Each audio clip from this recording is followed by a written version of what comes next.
जी बिल्कुल, दौड़ शहर में कोशिश डिजिटल ऐं कावश केटियन जे तरफ़ां सिंध में धारा नामंज़ूर जे उनवान हेठ महिराण बाईपास दौड़ में रैली कढी वई, जंहिंमें जिस्कम शहीद बशीर खान ग्रुप जे ताहिर ज़रदारी, रहीम सिंधी, सलमान वसाण, सईद खाशकेली, राशिद सिंधी ऐं ॿियनि हज़ारे कारकुननि जी सकाफ़ती ईद जे मौक़े ते वॾे जोश जज़्बे सां मल्हाए रैली कढी, जेका मुरो रोड, नवाब शाह चौक, सलीमा चौक ते ॾेथा बिरादरी तरफ़ां सकाफ़ती ईद जी ख़ुशीअ में मौक़े ते हिकु केक काटे जीअ सिंध जी सकाफ़त, जीअ टोपी अजरक ज़िंदाबाद जा नारा हणी पंहिंजी सिंध जी सकाफ़त सां प्यार करे झुमरियूं हणी क़ौमी गीत ते रक़्स कयो ऐं दौड़ शहर जे दुकाननि तरफ़ां गुल निछावर करे रैली जी आजा कई। रैली जलानी चौक, गौसिया चौक खां शाही बाज़ार खां सिंधू चौक खां थींदे प्रेस क्लब दौड़ वटि पहुती, जिते दौड़ जे प्रेस क्लब जे सहाफ़ियुनि तरफ़ां गुलनि जा झोल भरे क़ौमी सकाफ़ती रैली जी आजा कई। मौक़े ते सहाफ़ियुनि सां अॻवाननि ॻाल्हाईंदे चयो त सिंध जी सकाफ़त हज़ारे साल पुराणी आहे। जेसीं ताईं सिंध जो नौजवान में साह हूंदो ऐं ही अजरक, ही टोपी ऐं सिंध जी सकाफ़त ज़िंदाबाद हूंदी ऐं रहंदी। वधीक कोशिश डिजिटल सां पंहिंजा वीचार हिन रीति वंडिया आहिनि।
बार जेतिरो वक़्तु बर्दाश्त नथा कयूं। असां इहो अॼु इन रैली सिंधी टोपी अजरक सकाफ़ती रैली में जो उनवान आहे उन हेठि गुज़ारिश था कयूं।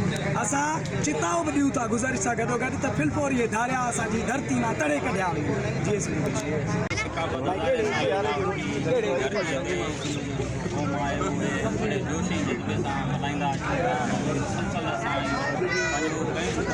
ॾियारो करे मल्हायूं पिया ऐं धारिया नामंज़ूर उन हवाले सां चवंदासीं असां त काफ़ी अर्से खां वठी इहो चऊं था जो जेके धारिया सिंध ते काबज़ कया आहिनि इहो हथु वठी करे सिंध जी सकाफ़त आहे जेका सिंधी क़ौमियत आहे उनखे धारी आबादगारी में तब्दील कयो थो वञे। असीं साज़िश खे कल्ह बि रद्द कयोसीं, अॼु बि असां रद्द कयूं था ऐं असीं पंहिंजे हिन धरतीअ ते कंहिं अहिड़े कॾहिं बि बर्दाश्त न कंदासीं।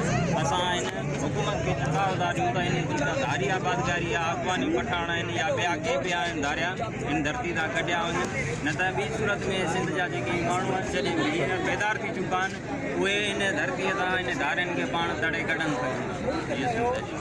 जो कोई सकाफ़त ॾियारो कोशिश कावश केटिन कोशिश टीवी जे तरफ़ां जेको आहे सो उनवान आहे सकाफ़ती ॾियारे ते सिंध में धारिया नामंज़ूर। ॿी ॻाल्हि इहा आहे धारियो तव्हां सऊदी वञो, दुबई वञो, ईरान इराक वञो, तव्हां हुते ज़वारी करणु वञो भले त हुते तव्हांजी वीज़ा जो टाइम पूरो थींदो न, तव्हांखे थुॾाणी कढंदा निकिरो तव्हांजो टाइम पूरो थी आहे।